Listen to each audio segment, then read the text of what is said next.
Shalom, salam sejahtera untuk Bapak Ibu sekalian. Firman Tuhan saat ini mengangkat tema Gereja Mula-Mula di Hari Raya Pentakosta. Bacaan Alkitab, Kisah Para Rasul 2 ayat 1 sampai 21. Bapak Ibu Saudara yang dikasihi Tuhan, pernahkah saudara membayangkan sebuah kendaraan yang sangat mewah dengan mesin tercanggih, kursi kulit yang nyaman, dan teknologi masa depan yang luar biasa? Namun kendaraan itu tidak memiliki bahan bakar. Kendaraan itu hanya akan menjadi pajangan yang mati di garasi. Ia kelihatan hebat dari luar, tetapi tidak bisa bergerak maju, tidak bisa mengantar siapapun ke tujuan, dan tidak bisa berfungsi sebagaimana mestinya. Ada banyak orang Kristen dan gereja hari ini terjebak dalam kondisi seperti kendaraan tanpa bahan bakar tersebut. Kita memiliki gedung yang indah, program yang padat, dan organisasi gereja yang rapi. Tetapi seringkali kita kehilangan daya dorong yang sejati. Hari ini melalui momen Hari Raya Pentakosta yang tercatat dalam Kisah Para Rasul 2 ayat 1 sampai 21, kita akan melihat bagaimana gereja mula-mula mengalami sebuah peristiwa yang mengubah mereka secara radikal. Peristiwa Pentakosta bukan sekadar perayaan tahunan atau fenomena sejarah masa lalu.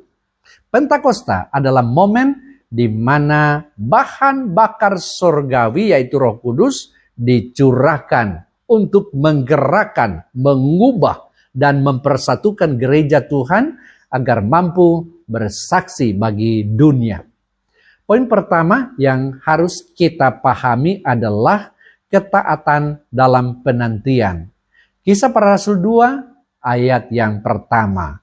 Sebelum Roh Kudus dicurahkan, firman Tuhan mencatat bahwa para murid berkumpul di satu tempat. Ayat ini tampak sederhana, namun mengandung makna ketaatan yang luar biasa. Sebelum Yesus naik ke surga, dia berpesan agar mereka tidak meninggalkan Yerusalem dan menantikan janji Bapa. Kisah Para Rasul 1 ayat 4. Bayangkan situasi para murid saat itu, saudara. Mereka berada dalam tekanan, dilingkupi rasa takut terhadap orang-orang yang telah menyalibkan guru mereka, dan masa depan mereka tampak tidak pasti. Namun mereka memilih untuk taat dan sehati dalam doa. Gereja mula-mula tidak bertindak berdasarkan kepanikan atau strategi manusiawi mereka sendiri.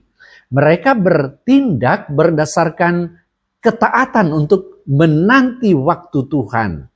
Kedua, manifestasi kuasa Roh Kudus. Kisah Para Rasul 2 ayat 2 sampai 4. Ketika hari Pentakosta tiba, janji itu digenapi dengan cara yang dahsyat. Ada dua simbol utama yang menyertai kepenuhan Roh Kudus di sini. Pertama, tiupan angin keras melambangkan hidup dan nafas baru dari Allah, seperti saat Allah menghembuskan nafas hidup kepada manusia pertama. Angin ini memberikan energi dan kekuatan yang menggerakkan. Kemudian lidah-lidah seperti nyala api. Api melambangkan pemurnian dan semangat yang menyala-nyala. Roh Kudus datang bukan untuk membuat para murid santai, melainkan untuk memurnikan hati mereka dan membakar semangat mereka untuk bersaksi. Ilustrasinya seperti ini, saudara. Coba bayangkan sebuah besi yang dingin, hitam, dan keras. Jika kita mencoba membentuk besi itu dengan tangan kosong atau palu biasa, besi itu tidak akan berubah bentuk. Malah mungkin merusak alat kita. Namun apa yang terjadi jika besi itu dimasukkan ke dalam tungku api yang menyala-nyala? Besi itu akan menjadi merah membara, melunak, dan siap dibentuk menjadi alat yang berguna. Itulah yang dilakukan Roh Kudus. Para murid yang tadinya penakut seperti Petrus yang pernah menyangkal Yesus, ketika dibakar oleh api Roh Kudus, berubah menjadi pribadi yang berani, radikal, dan siap dibentuk menjadi saksi Kristus. Roh Kudus mengubah kelemahan manusia menjadi kekuatan ilahi. Kemudian yang ketiga, bahasa roh dan jembatan komunikasi. Kisah Para Rasul pasal 2 ayat 5 sampai 13. Dampak langsung dari kepenuhan Roh Kudus adalah para murid mulai berbicara dengan bahasa-bahasa lain. Menariknya, orang-orang Yahudi dari berbagai belahan dunia yang sedang berkumpul di Yerusalem mendengar para murid berbicara dalam bahasa ibu mereka sendiri tentang perbuatan-perbuatan besar yang dilakukan Allah. Peristiwa ini adalah pembalikan dari kisah Menara Babel di Perjanjian Lama, di mana Menara Babel, manusia yang sombong dicerai-beraikan karena bahasa mereka dikacaukan oleh Allah. Namun di hari Pentakosta, melalui Roh Kudus, perbedaan bahasa tidak lagi menjadi penghalang. Roh Kudus membangun jembatan, bukan tembok, yang mempersatukan orang-orang dari berbagai latar belakang budaya dan suku untuk mendengarkan satu kabar baik yang sama, yakni karya keselamatan di dalam Kristus Yesus. Saudara, gereja mula-mula mengajarkan kepada kita bahwa di dalam Roh Kudus, perbedaan kita, baik suku, status sosial, maupun latar belakang, bukanlah alasan untuk terpecah belah, melainkan kekayaan yang dipersatukan untuk memuliakan Tuhan. Kemudian yang keempat, khotbah Petrus sebagai proklamasi Kristus. Kisah Para Rasul 2 ayat 14-21. Ketika sebagian orang menyindir dan mengira para murid sedang mabuk oleh anggur manis, Petrus bangkit berdiri.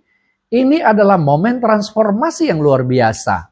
Petrus yang beberapa minggu sebelumnya ketakutan di depan seorang hamba perempuan, kini berdiri dengan gagah, berani di hadapan ribuan orang. Petrus menjelaskan bahwa apa yang terjadi adalah penggenapan nubuat Nabi Yoel, bahwa pada hari-hari terakhir aku akan mencurahkan rohku ke atas semua manusia. Saudara, Petrus mengalihkan perhatian orang banyak dari fenomena supranatural, yakni bahasa roh, kepada esensi yang sesungguhnya, yaitu Yesus Kristus.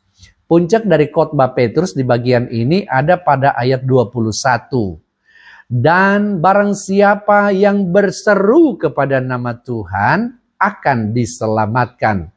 Saudara, Roh Kudus dicurahkan bukan agar gereja menjadi hebat bagi dirinya sendiri. Bukan agar para murid terlihat sakti.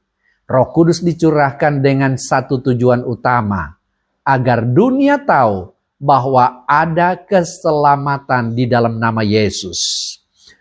Bapak Ibu Saudara yang dikasihi oleh Tuhan, kisah gereja mula-mula di hari Pentakosta memberikan kita 3 perenungan penting untuk kehidupan iman kita hari ini. Pertama, kita membutuhkan Roh Kudus setiap hari. Kita tidak bisa menjalani hidup kekristenan dan melayani Tuhan hanya dengan mengandalkan kepintaran, kekayaan, atau kekuatan otot kita. Kita butuh Roh Kudus sebagai bahan bakar kehidupan kita, agar kita tidak menjadi orang Kristen yang mogok di tengah jalan. Kedua, Roh Kudus mengubah ketakutan menjadi keberanian. Jika saat ini Anda sedang merasa takut menghadapi masa depan, takut menghadapi tantangan pekerjaan, atau ragu untuk menyatakan kebenaran, mintalah kepenuhan Roh Kudus. Ia adalah Roh penolong yang memberikan kekuatan, kasih, dan ketertiban. Ketiga, Misi gereja adalah bersaksi. Gereja ada bukan hanya untuk kenyamanan jemaat di dalam gedung. Seperti gereja mula-mula yang diutus keluar setelah dipenuhi Roh Kudus, kita pun dipanggil untuk menjadi saksi Kristus melalui perkataan, karakter, dan tindakan kasih kita di tengah keluarga, di tempat kerja, dan di masyarakat.